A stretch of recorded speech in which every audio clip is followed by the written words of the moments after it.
वैदिक काल में जानश्रुति नाम के एक राजा थे। वे बड़े उदार हृदय तथा दानी थे। राजा सबकी भलाई के लिए निरंतर तत्पर रहते थे, पर कहते हैं कि समृद्धि अपने साथ दुर्गुण भी लाती है। वैसा ही एक दुर्गुण राजा जानश्रुति में भी पैदा हो गया। समृद्धि पाकर वे अहंकारी हो गए।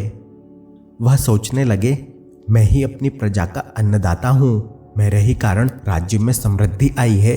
दान आदि करके मैंने इतने पुण्य कमा लिए हैं कि अब तो स्वर्ग के देवता भी मुझ पर प्रसन्न होंगे। एक दिन की बात है, संध्या का समय था। राजकार्यों से निवृत्त होकर राजा महल की छत पर एक आरामदायक पलंग पर लेटे आकाश की ओर निहार रहे थे। तभी रात्रि व्यतीत करने के लिए हंसों का एक जोड़ा उड़ते हुए महल की छत पर आकर बैठ गया और आपस में बातें करने लगा। एक हंस व्यंग करते हुए दूसरे हंस से बोला, देखो, इस राजा जानश्रुति ने इतने पुण्य के कार्य किए हैं कि उसका तेज चारों ओर बिजली के प्रकाश के समान फैल गया है। कहीं उससे छू मत जाना, नहीं तो तुम भस्म हो जाओगे। यह सुनकर दूसरे हंस ने कहा, अरे तुम्हें कुछ मालूम नहीं है, इस राजा के राज्य में एक ब्रह्मज्ञानी रैक्व रहता है। उसके सामने इस राजा के सभी परोपकार के किए गए कार्य तुच्छ हैं। उसका ज्ञान इतना महान है कि उसने ब्रह्म ज्ञान तक को जान लिया है। उसके सामने इस राजा के ही नहीं, प्रजा के भी सभी धार्मिक अनुष्ठान फीके हैं, बल्कि राजा प्रजा जो कुछ भी अच्छे कार्य करते हैं उन सबका फल ज्ञानी रैक्व को ही प्राप्त होता है। पहला हंस जो व्यंग कर रहा था वह बोला, भाई ऐसा कैसा ज्ञान है जो राजा भी नहीं जानता? वह तो ऐसा समझदार है कि उससे बढ़कर कोई दानी तथा ज्ञानवान है ही नहीं। दूसरे हंस ने गंभीरता से कहा, जिस तत्व को ज्ञानवान रैक्व जानते हैं, यदि उसको कोई दूसरा भी जान लेगा तो वह भी उन्हीं की भांति दूसरों के पुण्य कार्यों के फल को प्राप्त कर लेगा। राजा जानश्रुति ने हंसों का यह वार्तालाप सुना। रैक्व के विषय में जानने के लिए वह अत्यंत व्यग्र हो उठे। राजा सोचने लगे, कौन है यह ज्ञानवान रैक्व जिसने मुझसे भी ज्यादा पुण्य अर्जित कर लिया है? यही सोचते हुए उस रात उसे नींद नहीं आई। उसके मस्तिष्क में सिर्फ रैक्व का नाम ही गूंजता रहा। राजा सोचता रहा कि प्रातः उठकर सबसे पहले रैक्व को खोज निकालने का ही काम करूंगा। अपने सेवकों को भेजकर उसे राजसभा में बुलवाऊंगा, फिर देखूंगा कैसा है यह व्यक्ति रैक्व। किसी प्रकार सोते जागते उसने रात्रि व्यतीत की तथा प्रातः नित्य कर्मों से निवृत्त होकर अपने सेवकों को बुलाया और उन्हें आदेश दिया कि जहां कहीं भी रैक्व नाम के महात्मा हो उन्हें ढूंढा जाए और उनके मिलते ही उसकी सूचना उन्हें दे दी जाए। सेवकों के मुखिया ने उलझन भरे स्वर में पूछा, हमें तो उसका पता मालूम नहीं और ये भी नहीं मालूम कि वह क्या करता है। राजा बोला, रैक्व एक गाड़ीवान है, लेकिन है परम पुण्यवान व्यक्ति। जिस तरह जुए में कृत नामक पासे के द्वारा जीतने वाले पुरुष के अधीन उसके नीचे के पास हो जाते हैं, वैसे ही रैक्व को प्रजा जो भी सत्कार्य करती है उनका पुण्यफल प्राप्त हो जाता है। वह दूसरे लोगों द्वारा जानी हुई बात को भी जान लेता है। बस यही उसकी पहचान है। जाओ, जल्दी से जल्दी उसे खोजकर हमारे पास ले आओ। राजा का आदेश पाते ही दूत वहां से चले गए। उन्होंने राज्य के कोने कोने में जाकर गाड़ीवान रैक्व के विषय में छानबीन की, किंतु वे असफल रहे। थक हार कर जब वे वापस लौट रहे थे तो उनकी नजर एक ऐसे गाड़ीवान के ऊपर पड़ी जो अपनी गाड़ी में किसी व्यापारी का माल भर रहा था। दूतों ने उस गाड़ीवान के पास जाकर पूछा, सुनो मित्र, क्या तुम रैक्व नामक किसी गाड़ीवान को जानते हो?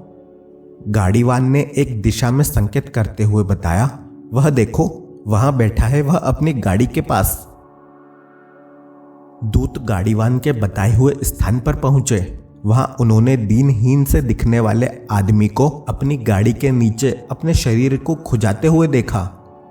यह देख दूतों ने उससे पूछा, क्या तुम ही गाड़ीवान रैक्व हो? उसने उत्तर दिया, हाँ, मैं ही रैक्व हूं। दूत ने कहा, हमारे महाराज तुमसे मिलना चाहते हैं। रैक्व ने कहा, उनसे कहो कि यहां आकर मिल लें।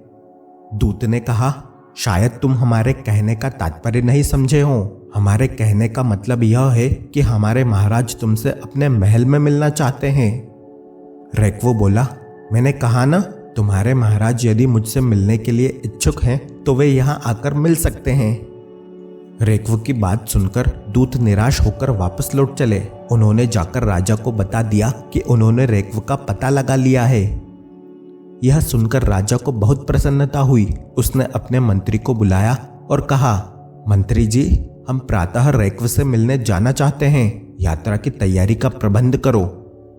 अगले दिन राजा जानश्रुति अपने सेवकों के साथ रेक्व से मिलने चल पड़े। वह अपने साथ 600 गायें, सोने का हार एवं एक रथ भी रेक्व को भेंट देने के लिए ले गए।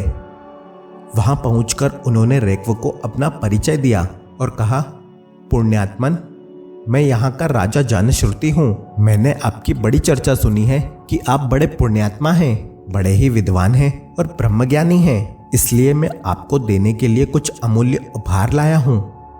यह रथ, यह अमूल्य स्वर्णहार और ये गायें आपकी भेंट है। कृपया इन्हें स्वीकार करें और मुझे अपना ब्रह्मज्ञान का उपदेश दीजिए। राजा के मुख से यह वचन सुनकर रेक्व ने कुछ तिखत स्वर में कहा, मूर्ख राजा, क्या तुम यह समझते हो कि ब्रह्मज्ञान खरीदा जा सकता है? अरे मूर्ख, ज्ञान खरीदने बेचने की वस्तु नहीं है। चले जाओ यहाँ से, मैं तुम्हें कोई उपदेश नहीं दे सकता। यह सुनकर राजा को बहुत निराशा हुई। वह अपमानित सा होकर अपने महल लौट आया।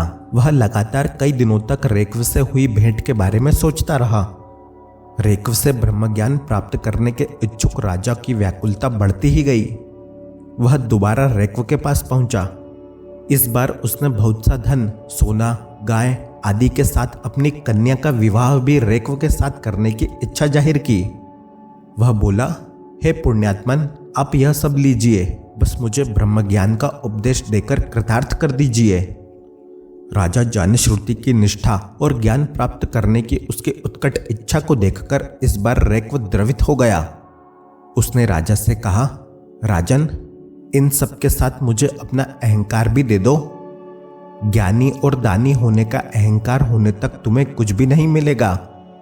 राजा जानश्रुति ने रेक्व से प्रार्थना की, हे पुण्यात्मन, अहंकार त्याग कर ही तो मैं आपकी सेवा में नतमस्तक हुआ हूँ। कृपा करके मुझे ब्रह्म ज्ञान की शिक्षा दीजिए।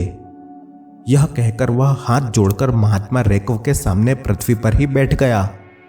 जब महात्मा रेक्व ने यह समझ लिया कि राजा का अहंकार समाप्त हो गया है, उसे अपने द्वारा किए गए जनहित कार्यों का अहंकार नहीं रहा है और न उसे अपनी धन संपत्ति तथा ऐश्वर्य का ही अभिमान है, वह सच्चा जिज्ञासु है तथा ज्ञान की खोज में ही उसके पास आया है।